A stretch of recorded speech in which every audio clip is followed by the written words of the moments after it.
SFI എന്ന സംഘടനയെക്കുറിച്ചും ആ സംഘടനയിലെ കുട്ടി സഖാക്കന്മാരെക്കുറിച്ചുമുള്ള ആരോപണങ്ങൾ കൂടുതൽ ശക്തമാക്കുകയാണ്. കേരള സർവകലാശാല യുവജനോത്സവത്തിൽ കോഴ ആരോപണം നേരിട്ട വിധികർത്താവ് ജീവനൊടുക്കിയ സംഭവം.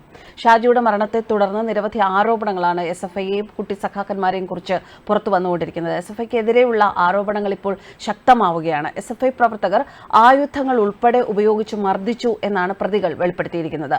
SFI സംസ്ഥാന joint secretary Anju Krishna, vice president A.A. Akshay, Thiruvananthapuram ജില്ലാ പ്രസിഡന്റ് N.A. നന്ദൻ എന്നിവരുടെ നേതൃത്വത്തിലുള്ള സംഘം തടഞ്ഞുവെച്ച് മർദ്ദിച്ചു എന്നാണ് കേസിലെ പ്രതികളായ നൃത്ത പരിശീലകർ ജോമറ്റ് മൈക്കിളും സൂരജും പറഞ്ഞത്. സെനറ്റ് ഹാളിനുള്ളിലെ മുറിയിൽ വെള്ളമോ ഭക്ഷണമോ നൽകാതെ മണിക്കൂറുകളോളം തടവിലാക്കിയെന്നും മർദ്ദിച്ചുവെന്നുമാണ് പ്രതികൾ പറഞ്ഞത്. ഇതേ രീതിയിൽ തന്നെയാണ് സിദ്ധാർത്ഥിനെയും അവർ ട്രീറ്റ് ചെയ്തിരുന്നത്. വിധികർത്താവിനോട് ഷാജി തനിക്ക് തടിയുണ്ടല്ലോടാ, കിളച്ചു തിന്നൂടെ എന്ന് അധിക്ഷേപിക്കുകയും ചെയ്തു. ക്രിക്കറ്റ് ബാറ്റ് കൊണ്ടും ഹോക്കി സ്റ്റിക്ക് കൊണ്ടും ഷാജിക്ക് മർദ്ദനമേറ്റുവെന്നും ജോമറ്റ് മൈക്കിൾ പറഞ്ഞു. നാട്ടിലെത്തിയാൽ മരിക്കുമെന്ന് സംഘാടകരോട് തന്നെ പറഞ്ഞിരുന്നതായി ജോമറ്റ് വെളിപ്പെടുത്തി.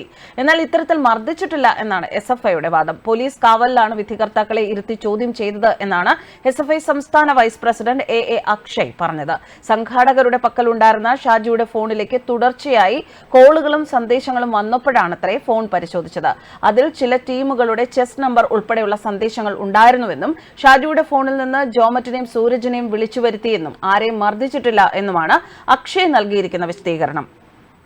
പ്രതികളുടെ പരാതിയിൽ അന്വേഷണം ശക്തമാക്കാൻ ഒരുങ്ങുകയാണ് പോലീസ്.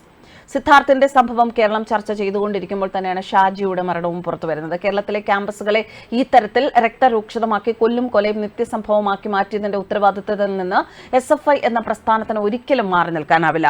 പരുമല കോളേജിൽ SFIക്കാർ മറ്റൊരു സംഘടനയിൽ വിശ്വസിക്കുന്നു എന്നതിന്റെ പേരിൽ മാത്രം 3 വിദ്യാർത്ഥികളെ മർദ്ദിച്ച് പുഴയിലെറിഞ്ഞ് വലിയ കല്ലുകൾ കൊണ്ട് എറിഞ്ഞു വീഴ്ത്തി കൊല്ലുകയായിരുന്നു. സ്വന്തം സംഘടനയിലെ അംഗമായിരുന്ന മഹാരാജാസ് കോളേജിലെ അഭിമന്യുവിനെ കൊന്നുവീഴ്ത്തിയതും SFI പിന്തുണയോടെയാണ് എന്ന കാര്യത്തിൽ ആർക്കും സംശയമില്ല.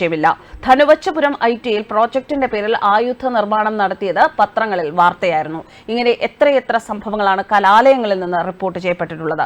കോട്ടയം കോളേജിൽ സഹപാഠിക്ക് കുഞ്ഞുങ്ങളെ സൃഷ്ടിച്ചു നൽകും എന്ന ഉദാര വാഗ്ദാനം നൽകിയ SFIയെ കുറിച്ചും ആരും മറന്നിട്ടില്ല. ആ SFIക്കെതിരെ ആരെങ്കിലും നടപടിയെടുത്തോ, സംഘടനാ തലത്തിലെങ്കിലും നിലപാട് സ്വീകരിക്കാനോ സാധിച്ചു എന്ന ചോദ്യം ഇപ്പോഴും ഉത്തരം കിട്ടാതെ അവശേഷിക്കുന്നു. നേരത്തെ തന്നെ CPMന്റെ ദുശാഠ്യത്തിനും അഹന്തയ്ക്കും മുന്നിൽ കീഴടങ്ങിയ AISF തിരിഞ്ഞോടിയപ്പോൾ നഷ്ടമായത് ഒരു പെൺകുട്ടിയുടെ മാനമാണെന്ന കാര്യം ഇടതുമുന്നണി ചർച്ചയിൽ പോലും ഒരാളും ഉന്നയിച്ചിട്ടില്ല. ക്യാമ്പസിലെ ആക്രമണത്തിനും അനീതിക്കും ഒരു പരിധിവരെ വിരാമം ഇടാൻ കഴിയുന്ന വിഭാഗമാണ് അധ്യാപകർ. പക്ഷേ SFIയുടെ മുഷ്ടിക്കെതിരെ നിലപാടെടുക്കാൻ, എല്ലാ വിദ്യാർത്ഥികളെയും ഒരുപോലെ കാണാനും സഹായിക്കാനും അവരുടെ കണ്ണീരൊപ്പാനും കഴിയുന്ന അധ്യാപകർ നമ്മുടെ കലാലയങ്ങളിൽ ഇല്ലാതായി എന്നതുകൂടിയാണ് പൂക്കോട്ടെ സംഭവം നമ്മുടെ മനസാക്ഷിക്ക് മുന്നിൽ ചൂണ്ടിക്കാട്ടിയത്. നട്ടലുള്ള നല്ല തറവാട്ടിൽ പറഞ്ഞ ഒരു അധ്യാപകനെങ്കിലും ആ കലാലയത്തിൽ ഉണ്ടായിരുന്നു എങ്കിൽ 3 ദിവസം തുടർച്ചയായി സിദ്ധാർത്ഥിന് വെള്ളം കൊടുക്കാതെ തല്ലിച്ചതച്ചപ്പോൾ ചോദിക്കാൻ എത്തുമായിരുന്നു എന്ന കാര്യത്തിൽ സംശയമില്ല.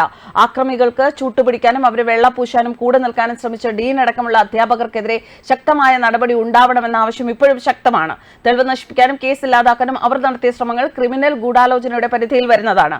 മാത്രമല്ല, ഈ സംഭവത്തിൽ സുതാര്യവും ശക്തവുമായ നടപടി ഉണ്ടാകണമെങ്കിൽ സംസ്ഥാന പോലീസ് മാത്രം അന്വേഷിച്ചാൽ മതിയാവില്ല എന്ന അഭിപ്രായവും പൊതുസമൂഹത്തിൽ ശക്തമായിരുന്നു. എന്തായാലും SFI എന്ന് പറയുന്ന ആ ഒരു വിദ്യാർത്ഥി സംഘടന, ആ സംഘടനയിൽ പ്രവർത്തിച്ച ഒരുപാട് നല്ല ആൾക്കാർ നമ്മുടെ ചുറ്റും ഉണ്ട് എന്നുള്ളത് വിസ്മരിക്കാതെ തന്നെ പറയുകയാണ്.